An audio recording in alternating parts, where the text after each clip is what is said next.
Welcome to the channel Catch Life with a Mom. Hello guys, welcome back to the channel catch life with the mom. I hope you all are doing well और आप सबके घर में भी festivals की सारी तैयारियां चल रही होंगी। नवरात्रि के बाद से ही सारे फेस्टिवल स्टार्ट हो गए हैं, तो एक एक करके सबकी तैयारी भी साथ साथ में चल रही है। प्लस घर की भी सारी तैयारियां हो रही हैं फेस्टिवल्स को लेकर, तो जितनी भी क्लीनिंग वगैरह है वो भी हो रही है। बीच बीच में शॉपिंग वगैरह के लिए भी हम थोड़ा थोड़ा जा रहे हैं, तो वो सारे काम भी साथ के साथ ही चल रहे हैं। तो मैं कुछ कुछ चीज़ें ना एवरीडे बेसिस पे क्लीनिंग के लिए निकाल लेती हूँ, जैसे मैट्स वगैरह। ये आउटडोर मैट्स ज़्यादा जल्दी गंदे हो जाते हैं, तो इनको टाइमली क्लीन करना भी ज़रूरी होता है। और अभी मैं ना एक एक दो दो करके सारे मैट्स वॉश करती जा रही हूँ, अंदर के बाहर के ये सारे। और इसके साथ साथ बाकी सारी क्लीनिंग भी चल रही है। जैसे मेरे सारे कर्टन्स वॉश हो गए हैं, बस कैश के रूम के कर्टन्स बचे हैं, वो हम लास्ट में वॉश करेंगे। और फेस्टिवल्स के लिए भी जो मैं नई चीज़ें लगाने वाली हूँ, बेसिकली जो क्लोथ आइटम्स है उनको मैंने अच्छे से वॉश करके रख लिया है पहले ही। तो मुझे बनाने थे छोले व्हाइट वाले, तो मैंने उनको पहले से भिगो के रखा हुआ था, यहाँ बॉईल कर लिए थे। अच्छे सॉफ्ट होने तक मैं उनको बॉईल कर लेती हूँ। व्हाइट छोले हो या ब्लैक छोले हो, ये मैं जनरली लोहे की कढ़ाई में ही बनाती हूँ, बहुत अच्छा टेस्ट आता है। तो सबसे पहले मैंने थोड़ा सा ऑयल डाल के जीरा डाला, वो स्प्लटर हो गया, तो उसके बाद मैंने थोड़ा गरम मसाला ऐड किया, छोले मसाला ऐड किया और हरी मिर्च डाली है, बिकॉज मैं रेड वाली चिली नहीं डालती हूँ इसमें। जो भी खड़े मसाले होते हैं वो मैं छोले बॉईल करने के टाइम पे डाल देती हूँ, तो इसलिए बाद में ऐड करने की जरूरत नहीं पड़ती, उनका टेस्ट भी बहुत अच्छा आ जाता है। तो मैंने इसमें थोड़ा सॉल्ट ऐड करके 5-7 मिनट के लिए उसको ढक कर रख दिया था। मीनवाइल मैंने ऑनलाइन कुछ सामान मंगाया था, तो वो भी आ गया था। जब कभी कभी बीच में डिफरेंट खाना बनाओ ना, तो बच्चों को भी बहुत अच्छा लगता है।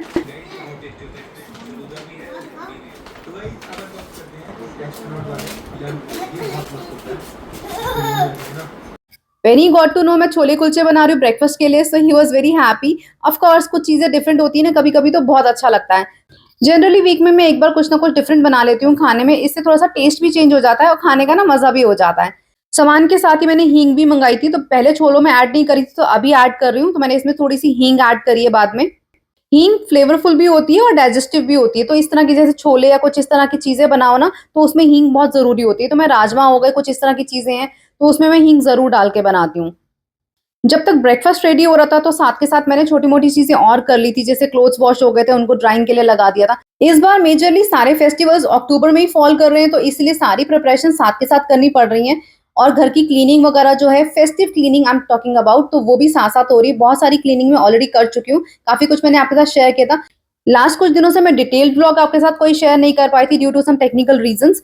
सो दैट्स व्हाई मैंने कुछ शॉर्ट्स वीडियो आपके साथ शेयर की थी। नवरात्रि में भी जो कंजक पूजन था, उसकी भी मैंने शॉर्ट वीडियो ही डाल दी थी, उसका पूरा ब्लॉग मैं आपके साथ नहीं शेयर कर पाई थी। तो ये सारी चीजें साथ के साथ मैं कर रही हूँ। बीच बीच में जो मुझे कुछ कुछ शॉपिंग के लिए भी जाना पड़ रहा है, बिकॉज हमारे घर में एक मैरिज फंक्शन भी है, तो उसकी भी तैयारियां साथ साथ में ही करनी है। जब मैं किचन में काम करती हूँ तो मल्टीपल चीजें एक साथ करती हूँ, स्पेशली जब मैं कुकिंग कर रही होती हूँ। तो जैसे मैंने छोले बना के रख दिए, तो साइड में दूध बॉयल होने रख दिया, और उसके साथ साथ मैंने कुलचे जो मैंने मार्केट से ही मंगाए थे, उनको सेक लिया था छोले के साथ खाने के लिए। तो ये सारे काम साइड बाय साइड करो ना, तो टाइम वेस्ट नहीं होता और एक ही टाइम पे बहुत सारी चीजें हो जाती हैं। दिवाली के टाइम पे पूरे घर की डीप क्लीनिंग जरूर होती है, तो बहुत सारी चीजें मैं ऑलरेडी कर चुकी हूँ, काफी कुछ मैंने आपके साथ शेयर भी किया था पिछले कुछ वीडियोस में। ये टाइम मुझे लगता है ईयर का सबसे एक्साइटिंग टाइम होता है, जिसमें आप बहुत सारी क्लीनिंग भी करते हो, नई चीजें भी ऐड करते हो, पुरानी चीजों को आप रिसाइकिल करते हो या फिर नए तरीके से यूज करते हो, बहुत सारी चीजें होती हैं। तो बहुत ही एक्साइटमेंट होती है हर एक चीज को ऐड करने की, और स्पेशली दिवाली टाइम की। इतनी सारी मेहनत के बाद जब घर पूरा सज जाता है ना दिवाली तक, तो वो बहुत अच्छा लगता है और बिल्कुल न्यू और रिफ्रेशिंग फील आता है। तो यहाँ छोले कुलचे भी रेडी हो गए थे, बहुत ही टेम्पटिंग और यम बने थे। तो सबसे पहले मैंने कैश को ही ब्रेकफास्ट दिया, तो he got very happy and hugged मी। मैं खाना हमेशा दिल से बनाती हूँ, चाहे वो कोई स्पेशल डिश हो या फिर कोई सिंपल खाना हो। और पता है सबसे अच्छा क्या लगता है, जब इतने मेहनत के बाद एक हग मिल जाता है, अप्रिसिएशन मिल जाता है। It really keeps me motivated to do more. क्योंकि मुझे सोफे की डीप क्लीनिंग करानी थी, इसलिए मैंने ब्रेकफास्ट टाइम से करा दिया था कैंश को, और मैंने भी साथ में ब्रेकफास्ट कर लिया था। उसके बाद क्योंकि मैं बिजी हो जाऊंगी तो फिर टाइम नहीं मिलता खाने को देखने का, इसलिए खाना पहले टाइम से कर लिया था। So this is the couch and sofa set. Light colour में है, तो इसलिए कोई भी डॉट एक्यूमुलेट होता है तो वो साफ विजिबल होता है। एक रेगुलर ड्राई डस्टिंग तो मैं बीच बीच में करती रहती हूँ, बट येस हमें ड्राई क्लीनिंग कराना था इसको, बिकॉज डीप क्लीनिंग से जितना भी डर्ट होगा बहुत अच्छे से निकल जाता है। तो हमने बाहर से ही बुक कर लिया था। तो ये भैया अपना वैक्यूम क्लीनर और सारे टूल्स वगैरह लेकर आए थे क्लीनिंग के लिए। तो यही मैं प्रोसेस आपके साथ भी शेयर कर रही हूँ। अगर आप भी सोच रहे हो अपने सोफा को क्लीन कराने के लिए, तो ये देख सकते हो। मैं आपको ये सारा प्रोसेस भी साथ साथ में एक्सप्लेन कर देती हूँ। तो सबसे पहले इन्होंने ड्राई वैक्यूम चलाकर सारी डस्ट निकाल ली थी, जो भी सोफे के साइड्स में, इनर एरियाज में जितने भी हिडन एरियाज होते हैं उन सब से निकाल लिया था। बिकॉज इनके पास जो कमर्शियल वैक्यूम क्लीनर्स होते हैं काफी पावरफुल होते हैं उनके वैक्यूम, तो अच्छे से सारा डस्ट निकल जाता है। तो एक थरो ड्राई डस्टिंग करने के बाद इन्होंने बाकी का प्रोसेस स्टार्ट किया था। ये वैक्यूम बन गई इससे। ये इससे ना अच्छे से क्लीन करेगा ना। उसके बाद इन्होंने एक केमिकल का स्प्रे किया था जो काफी स्ट्रॉन्ग था, एंड देन इन्होंने एक इलेक्ट्रिक ब्रश की हेल्प से सारे सोफे को क्लीन किया। आप देख सकते हो डस्ट कैसे रिमूव हो रहा था। आई मीन लिटरली लग रहा था सोफे का ना कलर बिल्कुल नए जैसा होता जा रहा है।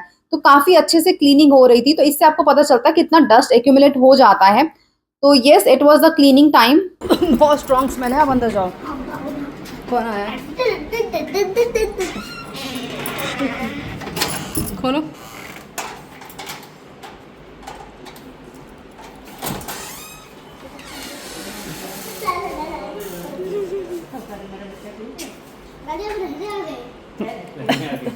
अंदर आ जाओ पहले। बीच में कैंच की नानी और मामू आ गए थे तो वो बिजी हो गए थे उनके साथ। तो अच्छे से ब्रशिंग करने के बाद इन्होंने फिर से एक बार वैक्यूम क्लीनिंग की, बट इस पंप से जितना भी केमिकल था, वेट स्प्रे, वो सारा ड्राई हो रहा था और इसके साथ साथ काफी अच्छी से क्लीनिंग भी हो रही थी। तो बहुत अच्छे से इन्होंने यहाँ पर सारा डर्ट निकाला। उसके बाद इन्होंने एक माइक्रोफाइबर का क्लॉथ लेकर सारा डस्ट आउट कर दिया था। जो भी डस्ट पार्टिकल्स रह गए थे वो सब बहुत अच्छे से क्लीन हो गए थे। सेम प्रोसेस इन्होंने सोफे के सारे एरियाज पे अप्लाई किया। पहले ड्राई वैक्यूम, फिर उसके बाद इन्होंने केमिकल स्प्रे किया, उसके बाद ब्रशिंग से क्लीन किया। देन इन्होंने फिर से एक वैक्यूम पंप का यूज किया जो सारा वेट एरिया था उसको ड्राई कर रहा था। तो ऑलमोस्ट 70 to 80% सोफा ड्राई हो गया था साथ के साथ ही। देखो, मुझे लगता है कि हम इंडियंस के लिए ना दिवाली का मतलब ही पूरी डीप क्लीनिंग होता है घर के। जिसको जो एरिया रह भी जाता है उसको बहुत अच्छे से हम लोग क्लीन कर लेते हैं तो घर बिल्कुल चमक जाता है, नई वाली फीलिंग आती है। इसलिए शायद हमें दिवाली और भी ज्यादा एक्साइटिंग लगती है। तो देखो, ये सारी चीजें बहुत जरूरी भी हैं, चाहे रीजन फेस्टिवल ही क्यों ना हो, बट ये सारी चीजें ना once in a while he होती हैं। तो बहुत अच्छे से ही हो जानी चाहिए। तो यहाँ पर सारा सोफा सेट अच्छे से क्लीन हो गया था, काउच वगैरह भी। उसके बाद जितने भी कुशन्स वगैरह थे उनको भी एक बार ड्राई वैक्यूम क्लीनिंग करा लिया था साथ में ही। तो सारी चीजें डन हो गई थी। काफी देर लग गई थी, मतलब 2.5-3 घंटे से ज्यादा का टाइम लग गया था इनको पूरी क्लीनिंग करने में। सो ये काम हो गया था डन। तो उसके बाद सोफा बिल्कुल चमचमा गया था। मैं आपको दिखाती हूँ, देखो कितना नीट एंड क्लीन लग रहा है, जस्ट एज न्यू।